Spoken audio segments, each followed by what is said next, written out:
This can take up to 10 seconds. And we're live now. Et bonjour. Bonjour. Ok, ça commence à se connecter. Vous êtes déjà une petite vingtaine. Trop bien, ravi de vous accueillir aujourd'hui.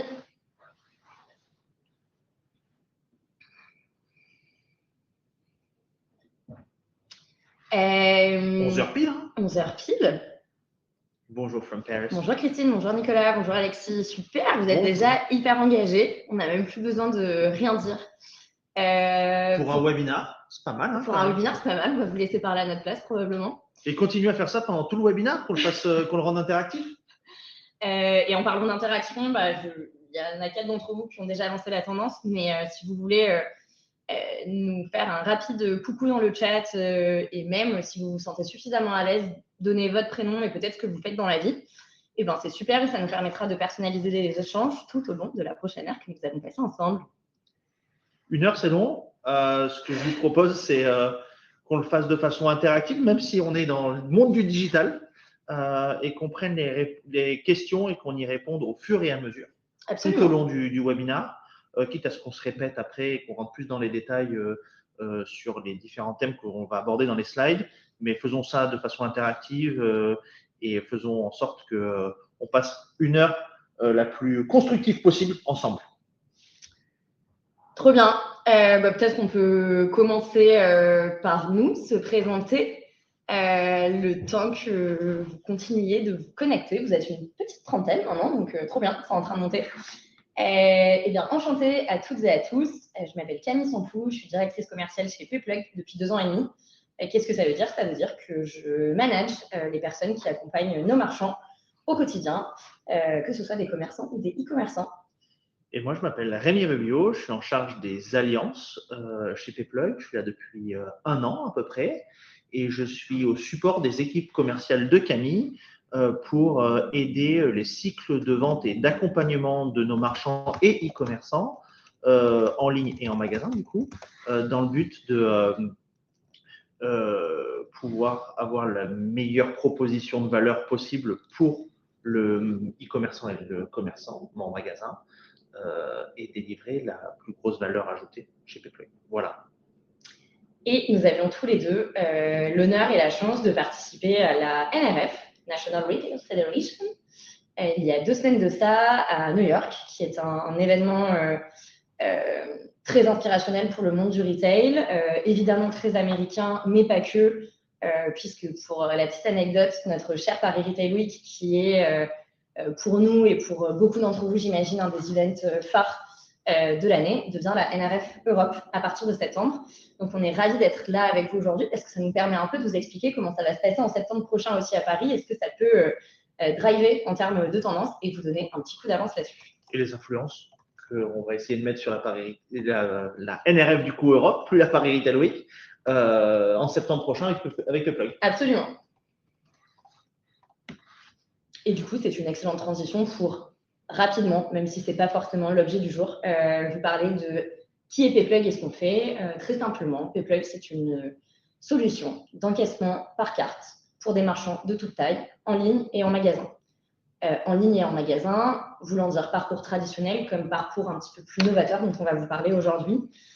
Sans lire ma slide, Payplug, c'est une entreprise qui a été créée en 2012, rachetée par le groupe Banque Populaire Caisse d'Épargne, qui est du coup le 2e plus gros groupe bancaire français en 2017 et qui est une entreprise de près de 400 collaborateurs aujourd'hui. On accompagne bientôt 20 000 marchands et comme la présence de Rémi l'explique très bien aujourd'hui, l'énorme force de Payplug au-delà des notions de performance et d'accompagnement marchand sur lesquels on ne va pas forcément revenir aujourd'hui, c'est surtout d'être connecté à un écosystème de partenaires technologiques et serviciels qui est hyper important, ce qui vous permet d'avoir une avance technologique sur pas mal de choses dans le monde du paiement aujourd'hui. Et ça a une grosse importance pour nous parce qu'on a une vocation à accompagner nos marchands dans un temps 1 afin de s'intégrer dans l'écosystème qu'ils ont en magasin ou en ligne et pouvoir aussi les accompagner dans leur innovation, chose sur laquelle on va échanger aujourd'hui, pour pouvoir les orienter vers les bonnes solutions et augmenter les propositions de valeur, augmenter l'aspect serviciel, augmenter l'expérience en magasin, proposer aux collaborateurs et aux clients. Je parlais en magasin, mais c'est tout autant la même chose en ligne. Voilà. Mais aujourd'hui, on n'est pas là pour parler de Payplug. On se fera un plaisir d'en reparler avec vous dans des suivis de discussion post-webinar. Mais aujourd'hui, on est là pour vous parler de la NRF. On n'est pas là pour vous vendre une solution de paiement. On va quand même essayer de faire un focus sur les tendances orientées paiement qu'on a pu observer, mais on est là pour vous accompagner, retailers, partenaires, dans le décryptage des tendances et des choses qui pourraient arriver dans notre monde européen ces prochains mois et ces prochaines années. Peut-être, Rémi, tu veux nous donner 2-3 mots de contexte sur quel est cet événement et quelle est son ampleur surtout? La NRF, c'est le plus gros événement du retail mondial, de par ses chiffres, 35 000 participants, 1000 exposants, 2 immenses salles sur 2 étages dans un convention center énorme. Moi, ce qui m'a marqué et ce qui était très impactant pour moi, c'était les conférences qui étaient d'une qualité incroyable. Et le fait de vivre un peu des conférences sur lesquelles on nous explique ce qui se passe en magasin et pouvoir aller vérifier directement grâce à des pop-up stores présents dans New York, directement pour tester les expériences d'achat, les expériences clients, l'accompagnement que les différentes protagonistes peuvent faire. C'était très intéressant et c'est sur ça qu'on va appuyer aujourd'hui. Ouais, parce que ce qu'il faut comprendre pour le contexte du salon, c'est que, évidemment, c'est un salon qui drive 40 000 participants en inscrits et 35 000 participants réellement, avec une très grosse communauté nord-américaine et des délégations étrangères comme le Brésil, comme la France et comme d'autres pays européens, pour n'en citer que quelques-uns. Une énorme croissance des communautés asiatiques aussi qui sont très présents sur le salon. Et d'ailleurs, c'est assez fou de se dire que sur la précédente NRF, Amazon restait leader de la consommation retail aux États-Unis et que cette année, on a 2 acteurs, 2 géants chinois qui sont Shein et Temu, pour ne pas les citer, qui sont dans le top 3 avec Amazon, toujours des retailers les plus consommés sur le territoire nord-américain. Et c'est hyper représentatif, pour le coup, en termes de consommation de ce qui se passe en Europe. En parallèle du salon et de tous les Insight conférences, sont organisés ce qu'on appelle des store tours. Rémi en parlait avec brio, mais effectivement, le salon il ne se vit pas que à l'intérieur du Convention Center, mais il se vit aussi dans les magasins. Dans les magasins qui sont installés à New York de manière pérenne ou qui sont créés pour l'occasion, comme des pop-up stores, celui de Shopify en partenariat avec AG1, qui est une marque de collagène et de compléments alimentaires, et avec Favorite Daughter, qui est une marque de prêt-à-porter, qui sont du coup les produits distribués à l'intérieur du pop-up store sponsorisé par Shopify pour l'occasion de la NRF. En parallèle des premiers éléments d'innovation qu'on va vous partager, attendez-vous à recevoir un petit sondage qui va vous inciter à nous partager vos enjeux et vos défis sur l'année 2025, mais on peut être visionnaire et commencer à parler de 2026. Et je vous propose de commencer par la partie technologie et son impact sur la notion d'expérience client, de serviciel et de ce qu'aux États-Unis on appelle la Customer Journey. Moi, ce qui m'a beaucoup impacté cette année, c'est l'omniprésence de l'intelligence artificielle. Et sur ces dernières années, on a beaucoup parlé d'intelligence artificielle, d'usage. Et là, je l'ai vu en application de façon réelle durant la NRF. Camille reparlera des AI agents. Moi, j'ai été bluffé par le cas d'usage de Loe, qui est le roi Merlin américain. Et qui propose un accompagnement de leurs collaborateurs pour pouvoir accompagner les clients en magasin pour pouvoir choisir les bonnes vis et les bons luminaires en fonction de leurs questions. Tout ça amélioré par l'intelligence artificielle parce que du coup, ils n'ont pas les réponses à tout, mais par contre, l'intelligence artificielle accompagne les collaborateurs pour accompagner le client. Et aussi, la possibilité d'accompagner le client directement. Il y a des digital twins pour pouvoir des gens comme moi qui sont pressés parce que je suis en train de retaper un appartement et que merci, je suis en train de retaper un appartement et j'ai autre chose à faire qu'aller chercher dans les couloirs de Leroy Merlin où se trouve le bon produit, dans des possibilités d'avoir des digital twins pour pouvoir savoir exactement le chemin à parcourir, où il faut aller, où il faut que j'aille dans le rayon pour pouvoir aller chercher le bon produit et vite sortir pour pouvoir aller faire le vrai travail à valeur ajoutée, c'est-à-dire casser des murs et pouvoir les remonter avec le bon matériel. Et j'ai trouvé ça assez bluffant. Et ce que je disais on parle toujours de pitch versus réalité. Ce qui était intéressant aussi pendant la NRF, c'est qu'on pouvait aller voir dans les stores, les pop-up stores, la réalité et l'application factuelle de cette intelligence artificielle, de cet accompagnement collaborateur et client. J'étais assez bluffé et c'était ultra intéressant de voir ça. Oui, absolument. Et je pense que ce que nous raconte Rémi vient aussi un peu relancer le débat de est-ce qu'aujourd'hui, mes vendeurs en magasin, mes collaborateurs en magasin vont disparaître au profit de l'intelligence artificielle. Moi, ce que je retiens de cette édition de la NRF, c'est que non, mais que par contre, aujourd'hui, il y a des nouveaux outils pour leur permettre d'être plus efficaces. C'est hyper intéressant parce qu'en parallèle, vous avez répondu au sondage et pour l'instant, le vote principal qui ressort, c'est la rationalisation des outils pour réduire ses coûts. C'est hyper intéressant parce qu'on sort d'une phase d'hyper-investissement à la fois sur des outils e-commerce et à la fois sur des outils d'optimisation en magasin, comme des outils de gestion des stocks, d'optimisation des entrepôts. Je pense que maintenant, la question qui se pose sur ce fameux cas d'usage qui touche le paiement, mais pas que, qui touche le retail et le e-tail au global, c'est cette notion de cost optimisation. J'ai une stack d'outils, et en fait, quels sont les outils que je garde, quels sont les outils sur lesquels je capitalise pour augmenter la puissance de mes vendeurs. La notion de digital twin et d'avoir en fait un magasin supplémentaire qui est en fait un magasin virtuel est hyper intéressante parce que l'idée, c'est pas de supprimer vos vendeurs, mais c'est d'avoir un outil qui centralise et qui rationalise la stack d'outils que vous avez aujourd'hui à votre disposition pour mettre à disposition une espèce de super application auprès de vos vendeurs et leur permettre de prendre les bonnes décisions au bon moment en fonction du potentiel client qu'ils ont en face d'eux. Ouais, et en plus, on reviendra plus en détail là-dessus sur la fin de l'échange. Au niveau du all-in-one platform, c'est un virage. Je le fais.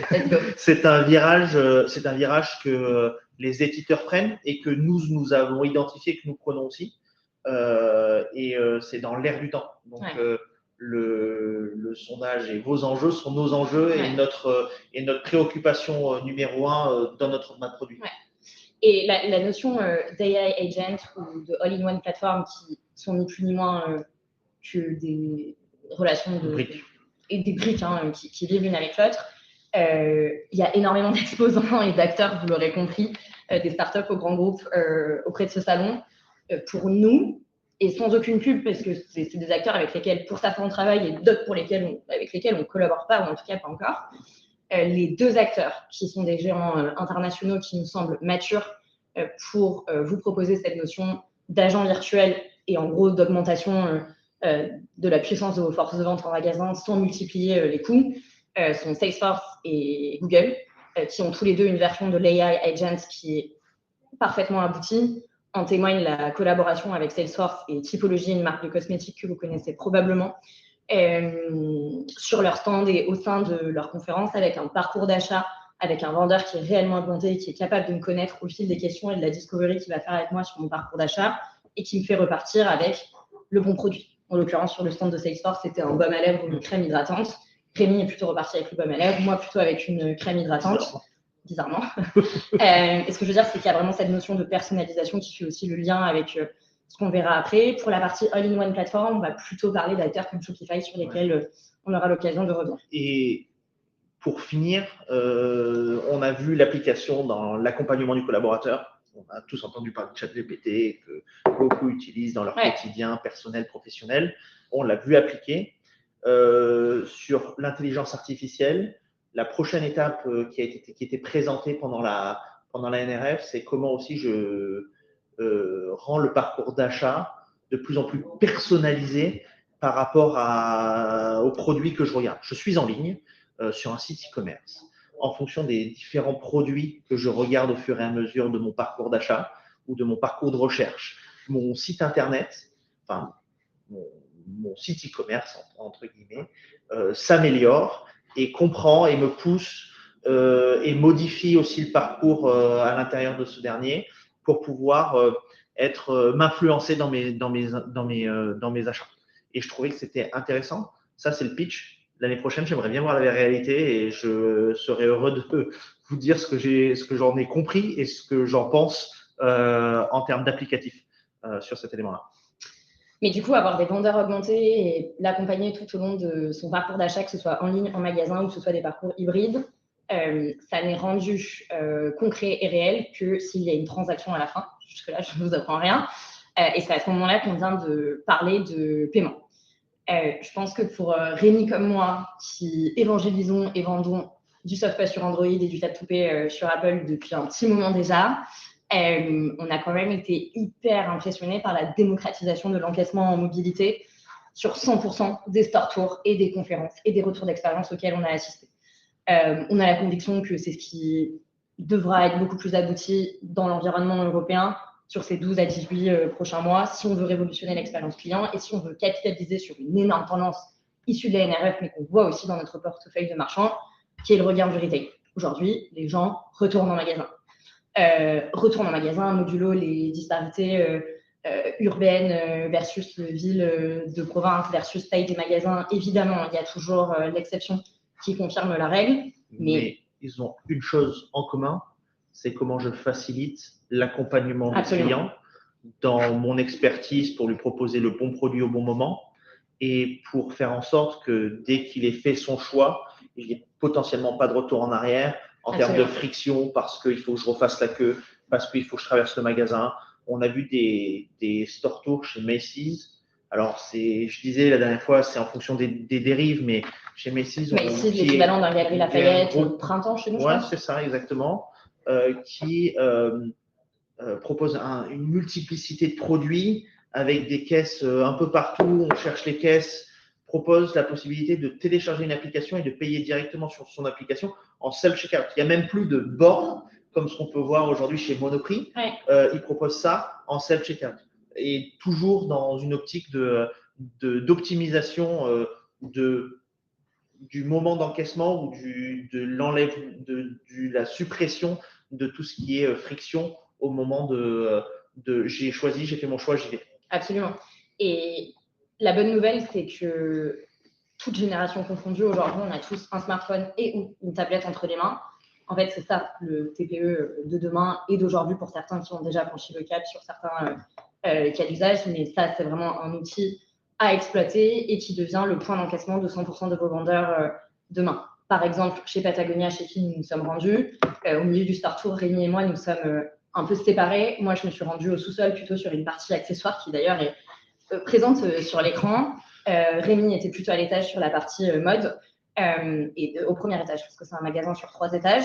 On a tous les deux eu un parcours d'encaissement en simultané, mais encore une fois, sur une notion de personnalisation sur laquelle on va revenir par ailleurs, un parcours client complètement différent, avec des paniers moyens différents, avec un accompagnement et une prise de besoin hyper spécialisée. Donc en fait, on a ces magasins qui ici sont super gros, organisés par étage avec différents espaces qui correspondent à différentes catégories de produits, et on a des vendeurs qui sont experts de ces catégories de produits, un petit peu comme les responsables de rayon chez Decathlon, pour prendre un exemple franco-français, sauf que chez Decathlon, ils ne sont pas capables d'encaisser. Je vais sur un self-checkout à la fin tout seul, et pour autant, Decathlon, je pense, c'est aujourd'hui un exemple retail hyper abouti en France. On en pense ce qu'on veut, ils peuvent être clivants sur certains aspects, ils ont une actualité qui est assez chargée actuellement dans le monde du retail.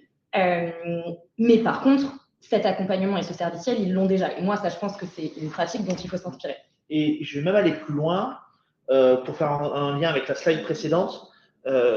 Comment on fait devenir une personne qui est en train d'encaisser un expert d'un produit en magasin. Absolument. Et aujourd'hui, en fait, la directrice du retail de l'OL disait très bien, elle disait, j'ai fait devenir des caissiers experts Davis.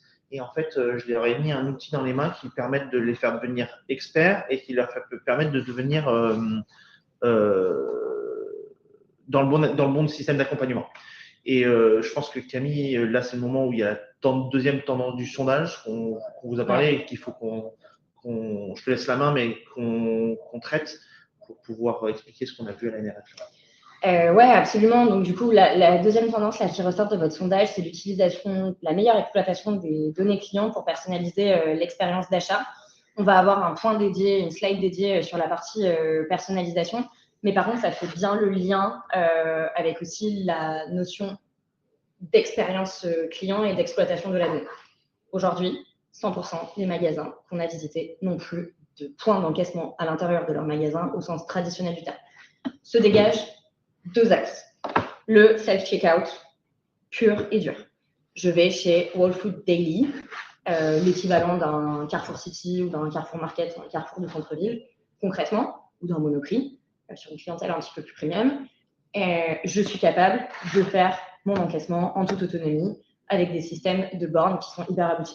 Et ce n'est pas uniquement focus sur la grande distribution. Pas du tout, sur la notion de mass market, enfin vraiment cette notion de consommation du quotidien, plutôt sur des petits paniers moyens si on sort de la grande distribution.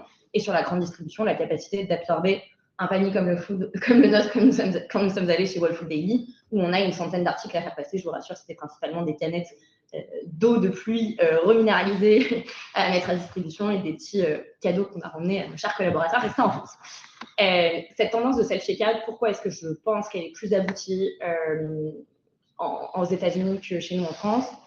Il y a un premier point qui est la multiplicité des caisses. Aujourd'hui, moi, à titre personnel, je suis une cliente de Monoprix, et plutôt des gros Monoprix de centre-ville sur plusieurs étages. Celui du 10e arrondissement, Faubourg du Temple, pour ne citer que celui-ci, il y en a une multiplicité dans les zones de centre-ville. Je passe systématiquement en self-checkout parce que Monoprix a réussi à faire quelque chose qui est, il me capte plus, il me limite plus en nombre d'articles que je peux passer en self-checkout. En revanche, il y a systématiquement plus la queue aux bornes qu'au point d'encaissement par des vendeurs. Pourquoi? Parce qu'il n'y a pas assez de bornes. Vous allez chez Whole Food Daily, il y a, je pense, une quarantaine de bornes réparties sur 2 allées, où il y a des vendeurs qui s'assurent, en fait des associates, des accompagnants, qui s'assurent qu'on scanne bien tous les produits. C'est également Whole Food Daily qui a le partenariat avec Amazon One, qui permet de payer avec de la reconnaissance palmaire. On a fait le parcours d'onboarding là-dessus, c'est hyper simple, ça ne crée pas de friction et de caisse d'attente. Mon point, c'est que le parcours d'onboarding, j'ai regardé, ça dure 27 secondes. Voilà, ça dure moins de 30 secondes. Pour réussir à faire ça, pour réussir à faire un self-checkout qui ne crée pas de la queue et de l'attente et de la friction, du coup, de l'impatience, potentiellement un abandon de panier sur le côté, il faut avoir une multiplicité de bornes. Donc, c'est de l'investissement et c'est de l'outillage. Et c'est du développement du côté de partenaires monétiques comme nous. Absolument. Dans notre roadmap pour pouvoir améliorer une expérience seamless et une intégration forte dans les outils du quotidien. Ouais. C'est ce que je disais, chez Payplug, on a 800 partenaires. Et c'est pas pour faire parler Payplug, mais on a 800 partenaires. Nous, notre but, c'est quand même d'accompagner le marchand dans son écosystème existant. Et demain, s'ils veulent faire évoluer, de continuer à pouvoir l'accompagner, mais aussi avoir une proposition de valeur plus forte ensemble et améliorer l'expérience d'achat et bien sûr l'accès aux données personnelles pour améliorer cette expérience d'achat. Et la deuxième tendance, si on ne parle pas de self-checkout, c'est effectivement d'équiper les vendeurs. Ce qu'on a commencé un petit peu à vous dire sur ce début de webinaire et ces 20 premières minutes de prise de parole. Les équiper, c'est au sens outil du terme. Donc, c'est installer la bonne application sur la bonne tablette et sur le bon smartphone, qui ne sera pas trop lourd, qu'il pourra utiliser dans son quotidien pour se concentrer sur son boulot, qui est l'accompagnement client, et créer le moment de paiement comme une expérience tout au long du cycle de vie du client à l'intérieur du magasin. Ça permet également un point qui est l'optimisation de l'espace magasin. Et là, il y a encore 2 sous-catégories. C'est un tout petit magasin dont on va être ajouté 1 ou 2 comptoirs d'encaissement à l'intérieur. Là, ça me prend de la place et ça me prend de la place sur laquelle je pourrais potentiellement exposer mes produits et sur laquelle je pourrais potentiellement créer du mouvement à l'intérieur de mon magasin. Ou j'ai un très gros magasin, comme Patagonia que je fais précédemment sur plusieurs étages, mais ça me permet d'organiser mes espaces par catégorie de produits et non pas par moment de vie du client à l'intérieur du magasin avec l'encaissement. Et j'ajouterais une autre chose, proposer de l'expérience pour pouvoir tester les produits, pour pouvoir vraiment accompagner le client de façon la plus stratégique possible. Ce qui du coup est un super. Voilà, c'est pour ça. J'ai vu la slide, super je me bonne suis dit, j'arrête de parler. Pour Skims. Est-ce que tu connais Skims, Rémi? Jusqu'à présent, je ne connaissais pas Skims, mais par contre, j'ai eu la chance d'aller au Boyfriend Ria. C'était pas mal. On va vous parler de partager ça tout de suite. Skims, c'est la marque de sous-vêtements et de vêtements du quotidien qui a été créée par Kim Kardashian. Je ne vous présente pas Kim Kardashian. On en pense qu'elle veut. Toujours est-il qu'elle a réussi à créer une marque qui est engageante et fédératrice de communauté. Et elle a ouvert son premier magasin à New York en décembre, en anticipation de la NRF également, il faut se le dire. Il y a un premier point qui est hyper important, c'est la localisation. Skin, c'est une marque du quotidien, hein, c'est des sous-vêtements de couleurs plutôt neutres, plutôt des vêtements et des sous-vêtements confortables. Pour autant, elle est entre Cartier et un des flagships historiques de Nike, à côté du pop-up Louis Vuitton et en face de Victoria's Secret, qui est un de ses concurrents. Ça, c'est pour l'expérience. Nous, notre sujet, c'est le paiement. C'est un magasin sur 5 étages avec les 2 derniers étages qui sont des salons privés privatisables et des salons d'essayage pour les clients un petit peu premium. La personnalisation, elle commence là. Même si ce n'est pas des produits très chers. Absolument, absolument. Et puis, un magasin de sous-vêtements féminin, c'est un endroit qui n'est pas forcément adapté à tous les segments de population. Mais comme en fait, un magasin de chaussures pour enfants, bah, c'est compliqué d'emmener les 2 parents ou l'intégralité de la famille. Comme en fait, un magasin pour s'outiller et faire les travaux dont tu parlais tout à l'heure, Rémi, en fait, c'est pas forcément adapté à j'y vais avec mon conjoint, ma conjointe. Et en fait, ça crée de la. Disons-le, j'étais vachement à l'aise. Mais Rémi a été super bien pris en charge dans une espèce de boyfriend area où en fait, il y a des canapés plutôt haut de gamme, des bouteilles d'eau, Brand Esteems évidemment. L'histoire de la marque, c'était très intéressant. L'histoire de la marque. Au-delà du fait que j'étais chez Skims, c'est que ils proposent des sous-vêtements pour hommes, sachez-le. Absolument. D'ailleurs, le Boyfriend Area est à côté des sous-vêtements pour hommes. Ils proposent ces canapés, le code Wi-Fi sur QR code et l'histoire de la marque. Et c'était intéressant parce que ça me permettait aussi de comprendre un peu plus un magasin qui transpire le Kim Kardashian, mais qui ne la montre pas une seule fois, ou dont on ne parle pas d'elle jusqu'au check-out, mine de rien. Et c'était très intéressant de vivre aussi cette expérience dans le magasin. Ouais. Et du coup, j'en profite pour répondre à la question d'Eric, qui est hyper intéressante. C'est du coup les produits qui vont générer une impulsion et un achat supplémentaire, de la vente incrémentale par rapport à un client qui est venu pour simplement faire ses courses, ou moi qui suis simplement venue pour acheter, par exemple, un ensemble de sous-vêtements chez Skims. En fait, ils sont partout. Exactement. Ils sont partout. Mais il y a 2 catégories. Chez Whole Food Daily, en fait, ils sont à côté des bornes. Donc, en fait, quand je suis en train de faire mon self-checkout, j'ai en plus des rangements où je peux acheter mon petit sachet de collagène à l'unité. Parce qu'en fait, quand j'étais dans le rayon où il y avait tous les compléments alimentaires et tout le collagène, bah, je pouvais juste acheter un pack de vin. Et moi, j'ai envie de tester le collagène, mais en fait, j'ai pas envie d'acheter un pack de vin parce que, ça m'intéresse pas spécialement, moi, Camille, à titre personnel, mais à la caisse, on me le repropose et c'est autour de la borne. Un peu la même expérience qu'on peut trouver chez Sephora aujourd'hui. Absolument. Mais chez Sephora, tu ne l'as que au comptoir d'encaissement physique. Tu ne l'as pas, parce que moi, quand je vais chez Sephora maintenant, par exemple, à celui de Châtelet, il y a le self-checkout. Mais au self-checkout, je n'ai pas cette expérience d'attente. Enfin, d'attente et donc d'achat. Mais très bon point. Donc, ils encadrent la borne automatique. Et dans un magasin comme Skims sur plusieurs étages, ils sont à tous les étages. Et merci Eric, t'anticipes ma question. Ils sont à tous les étages et ils sont à côté des produits. Donc, par exemple, chez Skims, moi, j'ai fait des achats traditionnels de leurs vêtements d'intérieur. Pour autant, je ne suis pas passée par la partie caisse parce qu'il y avait un tout petit peu d'attente. Du coup, on m'a proposé de venir m'encaisser directement en sortie de zone d'essayage et au milieu d'un corner qui est d'ailleurs pris ici en photo. Et ben en fait, je ne peux pas pointer ma souris, mais en fait, là, je ne sais pas si vous voyez, mais en dessous des modèles, il y a une petite boîte avec des petites boîtes marron à l'intérieur. À l'intérieur de ces petites boîtes marron, il y a des barrettes à une dizaine de dollars, ce qui est encore moins cher que les restes de produits du magasin. Et sur cet étage, il y avait une typologie de barrettes. Dans un autre espace, il y avait une autre typologie de barrettes. Et donc, en fait, ils sont disséminés un petit peu partout à côté de la présentation des produits. Ce qui était très intéressant quand même au moment de l'encaissement, c'est dès qu'il y a un petit regroupement au niveau des caisses au comptoir, d'un seul coup, il y a eu 2-3 personnes qui sont venues et ils ont dispatché cette attente avec 3 personnes et ils ont encaissé directement sur poste. Et ça, c'est une expérience d'achat qu'on a vécue chez Skims, qu'on a vécu chez Patagonia, qu'on a vécu chez Ami Paris. Ami Paris, c'est un niveau supplémentaire. Ouais. Parce que je trouve que ce qui est intéressant là, dans ce qu'on se dit, c'est que Patagonia et Skims, c'est pur US, mais en fait, dans d'autres magasins comme des Ami Paris, comme des Longchamp, comme des Louis Vuitton, on a aussi une surreprésentation des marques françaises, ici plutôt haut de gamme, mais moi, je crois profondément à l'émergence de marques sur des segments intermédiaires de marché sur des continents américains, sur un continent Nord-Amérique, si capable de proposer une expérience un petit peu différente. Eric, n'hésitez pas à reposer des questions. Moi, j'adore, il n'y a pas de problème. Mais avec plaisir.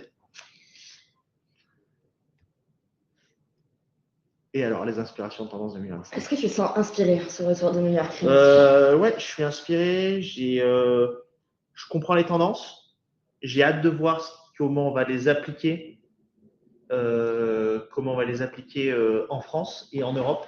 Les limites produits qu'il y a aujourd'hui chez nos marchands et les évolutions qu'on doit faire, nous de notre côté, pour pouvoir être prêts au moment où nos marchands seront prêts. J'ai hâte de présenter en fait ces nouvelles tendances 2025 sur le début de l'année là et à la NRF Europe de septembre. Et en fait, voilà, super. Débattez donc il y a cette notion. Eric, je te rejoins. Dans l'alimentaire, je pense que c'est hyper compliqué parce que ça vient toucher un sujet qui est la fraude.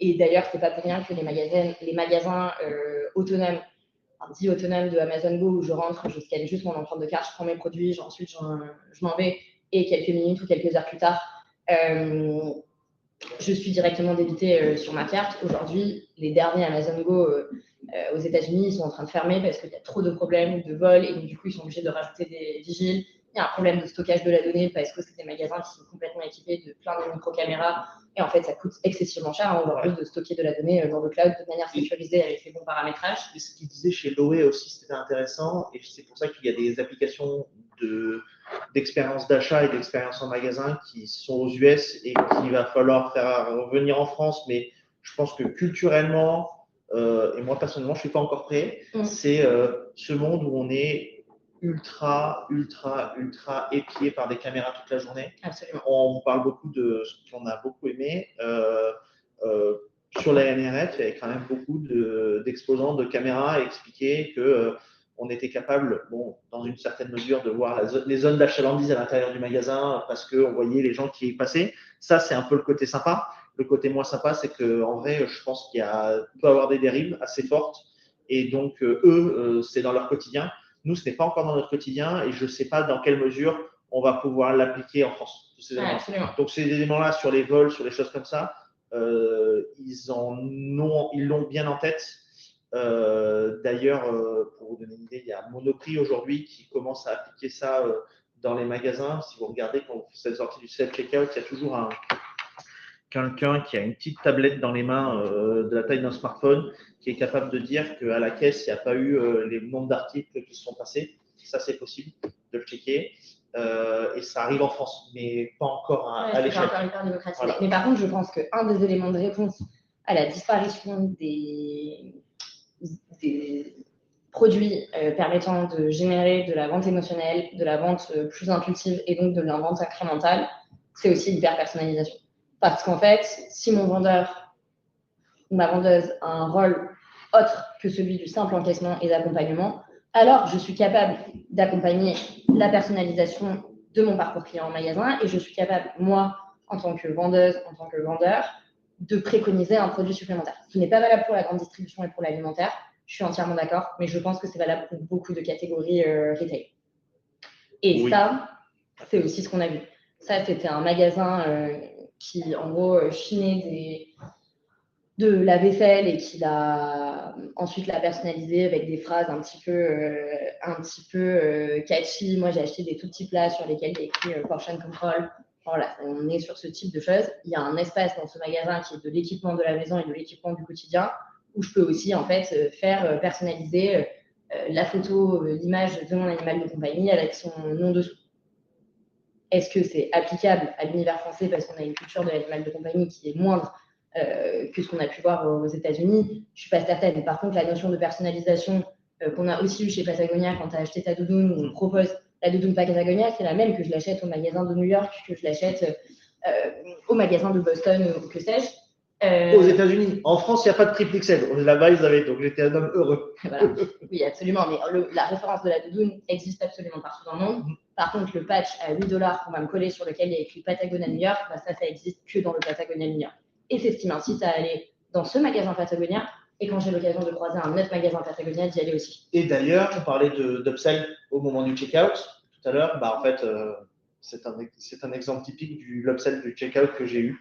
J'ai eu les $8 de plus au moment du checkout parce qu'on me l'a proposé. Ouais. Et c'était omniprésent chez le vendeur et c'était vraiment très accessible autour de toutes les zones de checkout possibles dans le magasin. Ouais, absolument.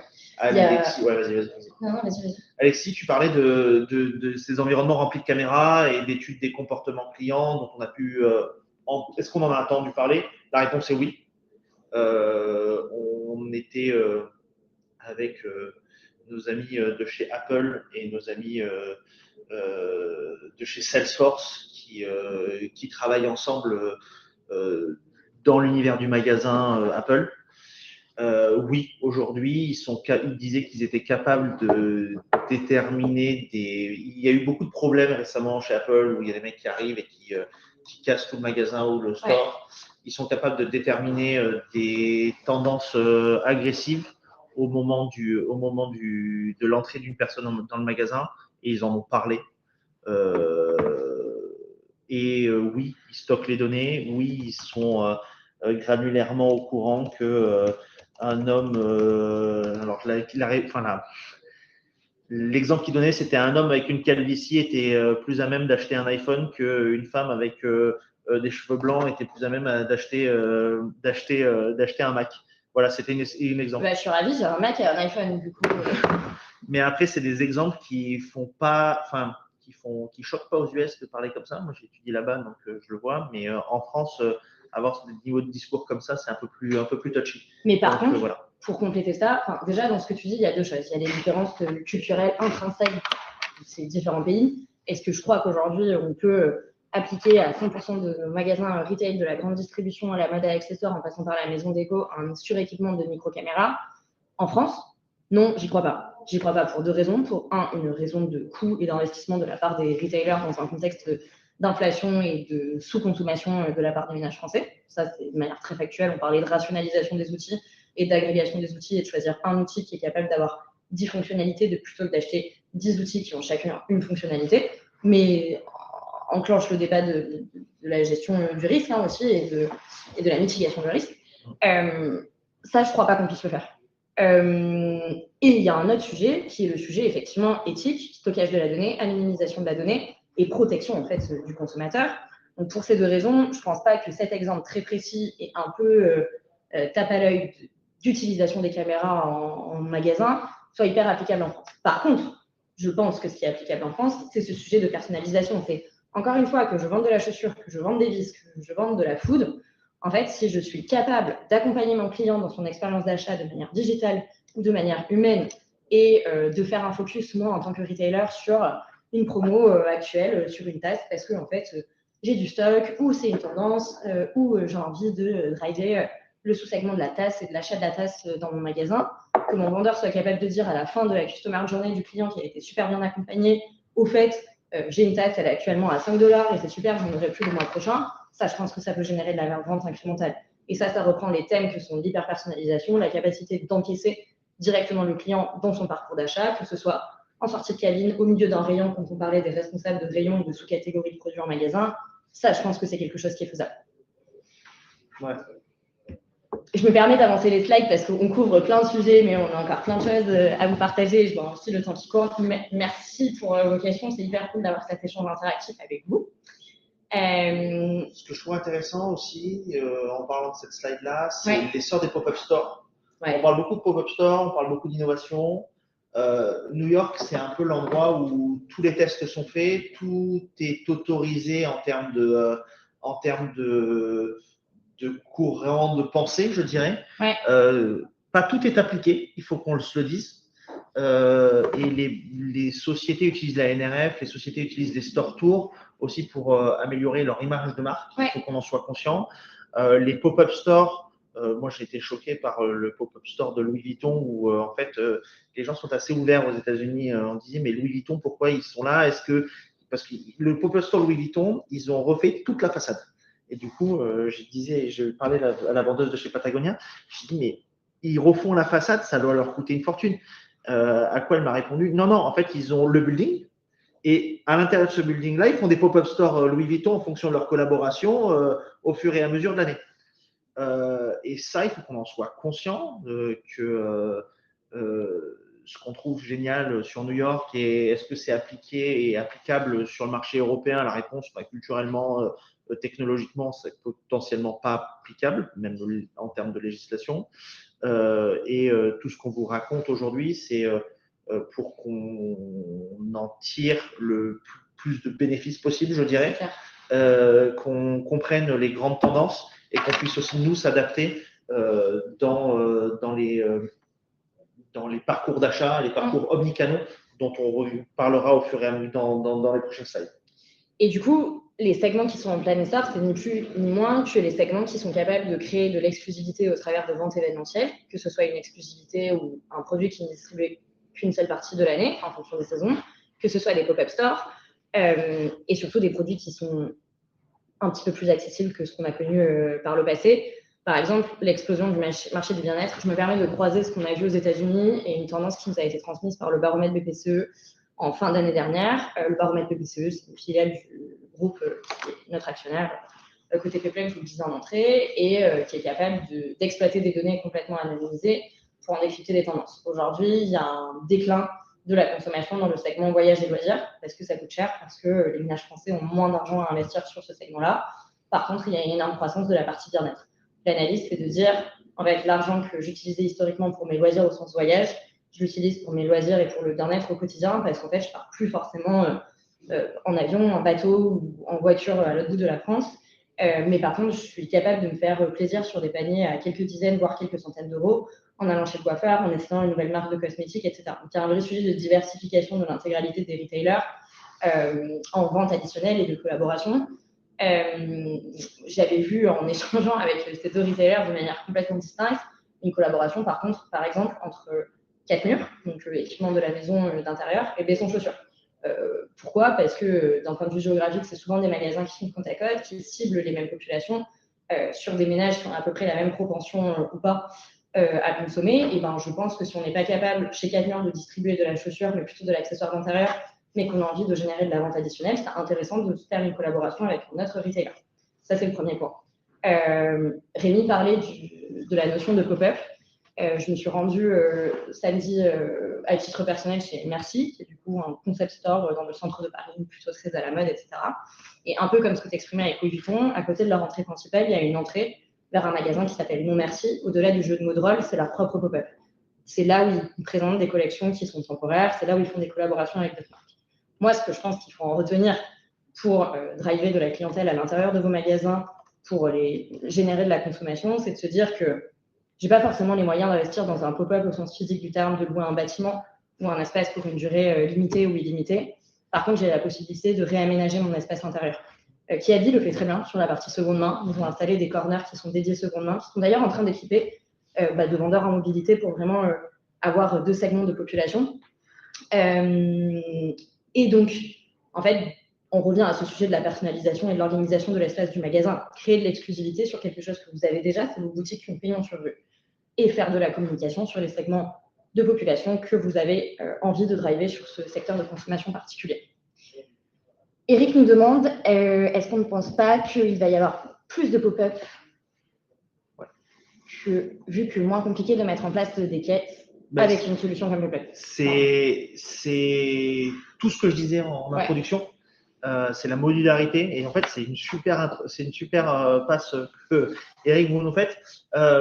ça nous permet en fait de penser que notre solution doit être modulaire et doit répondre de façon granulaire en fonction de l'enjeu du marchand et du cas d'usage dans lequel il veut accompagner ses collaborateurs et ses clients là-dedans. La réponse, oui. Aujourd'hui, le soft POS, qui est juste une light caisse, quoi, a tout ce sens-là, et à nous de nous intégrer à ça. On le fait en France déjà, chez des retailers de toute taille. On accompagne des pop-up stores au quotidien chez Peploy. Et on a totalement vocation à l'avoir dans notre ADN. En fait, c'est quelque chose qu'on a déjà. Hein. Ce que je disais, c'est accompagnons le marchand d'aujourd'hui dans son environnement SI technologique qu'il a à disposition et accompagnons-le demain dans les innovations et l'amélioration de ses stacks techniques. Et le pop-up, ça répond à deux typologies de retailers pour moi. Les marques qui sont nées en ligne, les digital native, les DNVB, il y a plein de terminologies et d'acronymes qui existent pour dire que ce sont des marques qui vont d'abord commercialiser leurs produits en ligne avant de le faire en magasin, mais ce qui est le cas de Skin, que je citais par le passé, et ce qui est plutôt une tendance aujourd'hui qu'on voit, où effectivement, plutôt que d'ouvrir 1 ou 15 magasins comme des marques françaises qui ont boomé très vite en ligne l'ont fait il y a quelques années, le Slip français ou Fago pour n'en citer que deux, je vais ouvrir un magasin et potentiellement je vais ouvrir un magasin éphémère pour tester ma traction et créer de l'exclusivité. C'est ce que Cézanne avait commencé à faire avant de s'installer dans l'appartement by Cézanne, avant d'ouvrir des boutiques qui ont réellement pignon sur rue de manière permanente. C'était une thématique de pop-up où je créais de l'exclusivité pour driver des personnes en magasin et créer de l'expérience. Donc oui, j'y crois profondément. Et le pop-up, ça vient aussi répondre à un sujet qui est le sujet du prix de l'immobilier, en location, en achat pour les retailers plus traditionnels, les brick and mortar, c'est un péjoratif, et de les transformer en click and mortar. C'est-à-dire que j'ai toujours mes magasins historiques qui ont pignon sur rue et qui ont une clientèle historique. J'ai toujours mon site e-commerce et en plus de ça, je suis capable de créer des pop-up à l'intérieur des bâtiments que je possède déjà ou de manière éphémère dans des zones que je ne couvre pas géographiquement parlant d'habitude. Alors, il y a plusieurs questions. Ce qui signifie que l'on va avoir… Sur le staffing, je dirais que ça dépend. Honnêtement, sur de la grande distribution, je n'ai vraiment pas le sentiment que ce soit le cas. Sur un magasin comme Ami Paris ou Patagonia, donc du fashion, mais du fashion qui est du mid-market, voire qui va vers du premium, oui, il y a clairement plus de staffing et plus d'investissement en ressources humaines. Chez Longchamp, non. Mais sur du luxe, je mets Longchamp dans le luxe, pas du tout. C'est juste de la formation et de l'accompagnement collaborateur pour le rendre plus productif et plus efficient en magasin. Location de… Mais par contre, comme les collaborateurs sont mobiles et pas cantonnés derrière une caisse ou cantonnés à un secteur, ça fait qu'on a l'impression qu'il y a du monde par le mouvement. Absolument. Et comme les collaborateurs sont amenés à aller au contact des clients, ça c'est un truc très américain, il va falloir voir comment c'est applicable en France. J'ai l'impression que ça donne une impression de monde alors que c'est un collaborateur avec 2 clients et donc on a l'impression que c'est plus staffé, mais il y a des moments où j'avais du mal à aller parler à quelqu'un parce qu'il était déjà occupé, quoi. Donc non. Absolument. Et location de matériel et de l'agilité pour vous. Alors, nous, en tant que prestataire de paiement, on a fait un choix qui est différent d'autres prestataires de paiement sur le marché, c'est qu'on ne vend pas de hardware.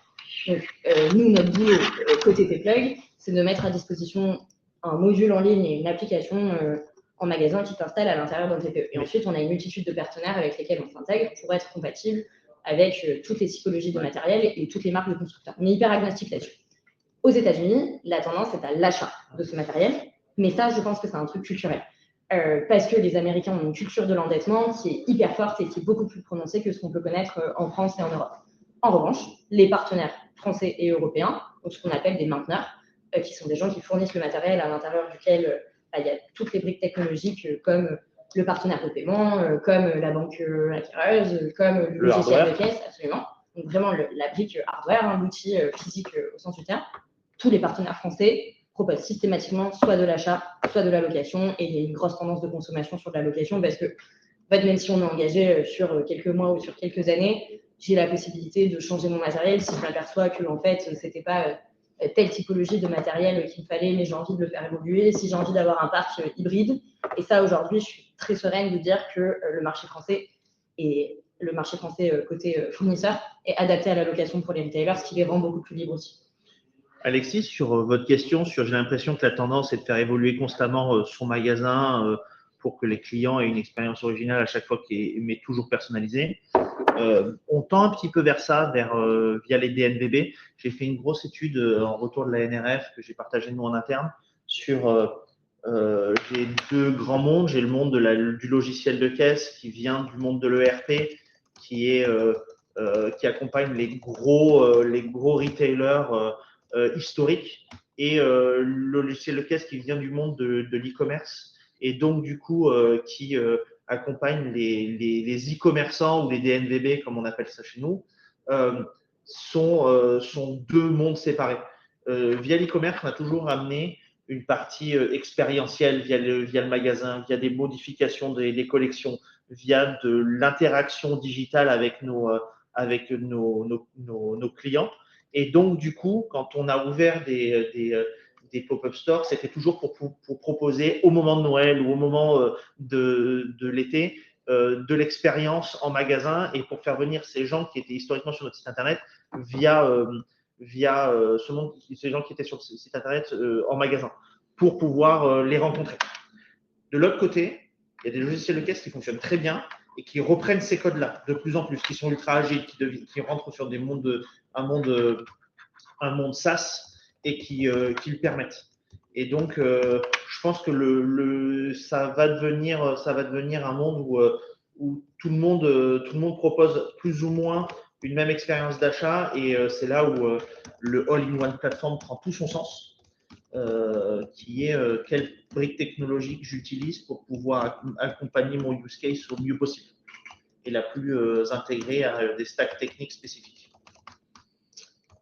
C'est moi qui ai cliqué sur la Oui, je pense. Ah, pardon, j'étais en train de répondre. Je sais pas si tu veux. Je suis en train de répondre aux dernières questions dans le chat. Eric, c'est plus tapé aux États-Unis parce qu'il y a des étudiants. Oui. Le setup de Payplug dans un magasin est lourd. La réponse est non, je dirais. Et on pourra reprendre en détail ensemble comment c'est fait. Mais aujourd'hui, je suis capable d'embarquer voilà, 157 en 3 semaines. Voilà, je suis capable d'embarquer des gros réseaux de magasins en 3 semaines avec des task force spécifiques sans aucun problème.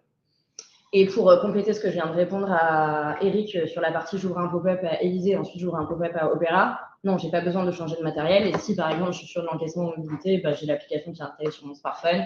Et si j'ai un TPE mobile, je peux le rebrancher. En gros, le cas d'usage qu'on avait là-dessus quand on a lancé la partie omnicanal il y a 5-6 ans de ça. Historiquement, on faisait des e-commerce, on a eu un pivot à un moment donné où on s'est dit qu'on allait aussi accompagner les retailers en magasin. Ça, c'est pour la petite histoire. On a beaucoup de gens, beaucoup de marques françaises, parce qu'on est une entreprise française, donc on a eu une forte traction il y a quelques années de ça, sur toutes les marques fabrication en France, made in France, qui en fait un peu cocorico, et dont on est super fiers, parce qu'on est fiers d'accompagner ces retailers français qui font des salons. Donc, par exemple, le salon du Made in France, je vais avoir des acteurs qui n'ont pas forcément de boutique physique en ligne, mais qui par contre ont un TPE ou une application sur leur téléphone pour pouvoir encaisser à l'occasion du salon. Et ce salon, il va bouger de Paris à Londres, à Barcelone et ainsi de suite. Et à chaque fois, l'application les accompagne. Donc non, c'est absolument pas lourd à partir du moment où c'est existant et où le compte est activé. Je pense que vous l'avez compris. L'idée, c'est de placer le client vraiment au centre de l'expérience, et ce, quel que soit le produit que je vends et le segment de marché que je souhaite adresser. On a déjà parlé pas mal de Patagonia. Dans un monde où l'expérience d'achat, et on pousse les collaborateurs à vendre, et donc du coup les consommateurs à consommer, il y avait quand même une grosse verticale RSE.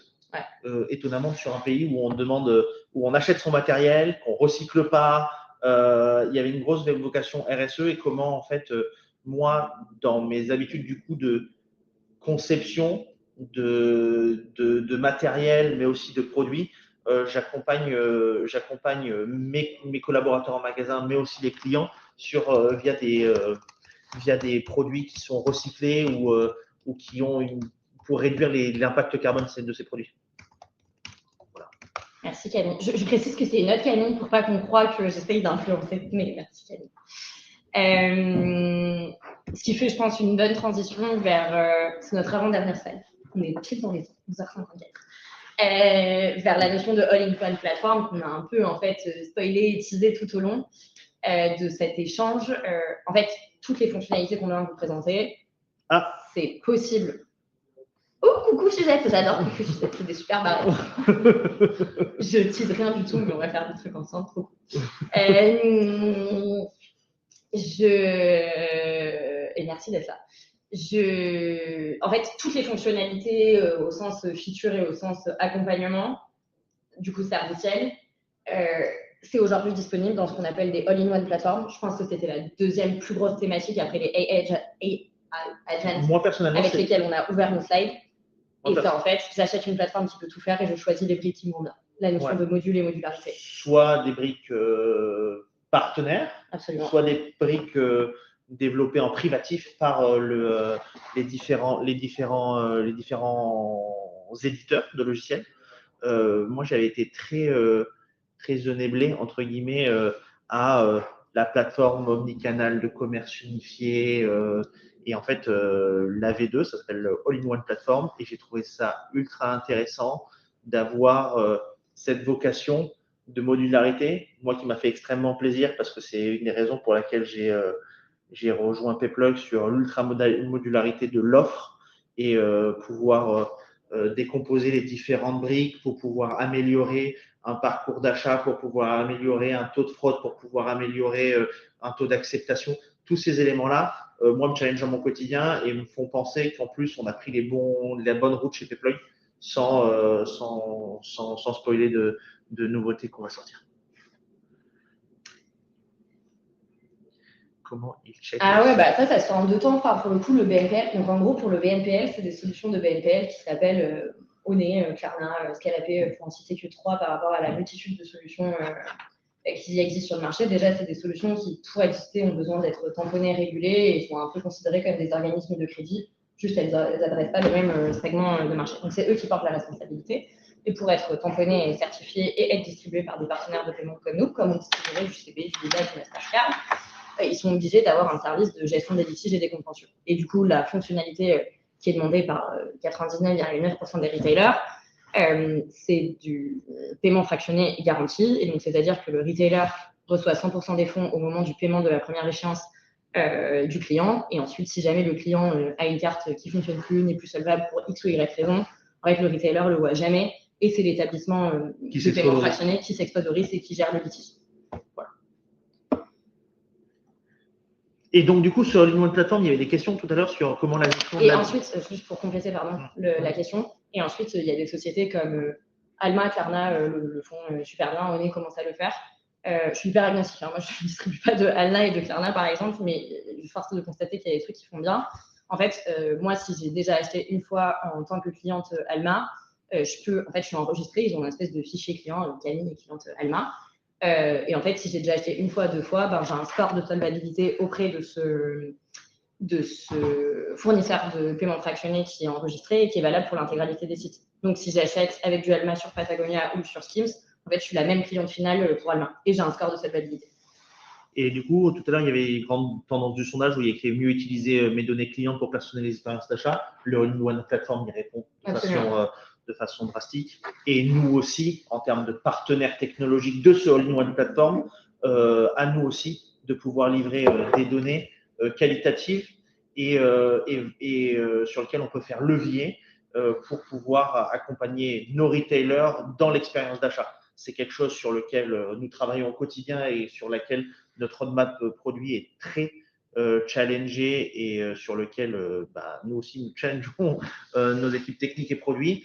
On en a conscience et on va vers un tout intégré et plus de silos entre l'omnicanal et l'e-commerce.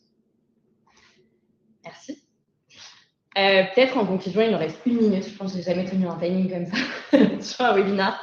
Si on devait isoler 5 tendances pour réussir dans le retail de demain, avec beaucoup d'humilité. On n'est que des passeurs de plats et on essaye de vulgariser ce qu'on en a retenu.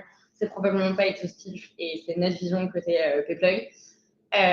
Encaissement de mobilité, augmenter vos vendeurs grâce à de l'intelligence artificielle tout en rationalisant votre stack d'outils. des magasins hybrides, donc des magasins avec des espaces de pop-up ou avec des espaces de self-checkout, par exemple, hyper personnalisation et servicielle, et notion d'all-in-one plateforme sur laquelle on vient de conclure.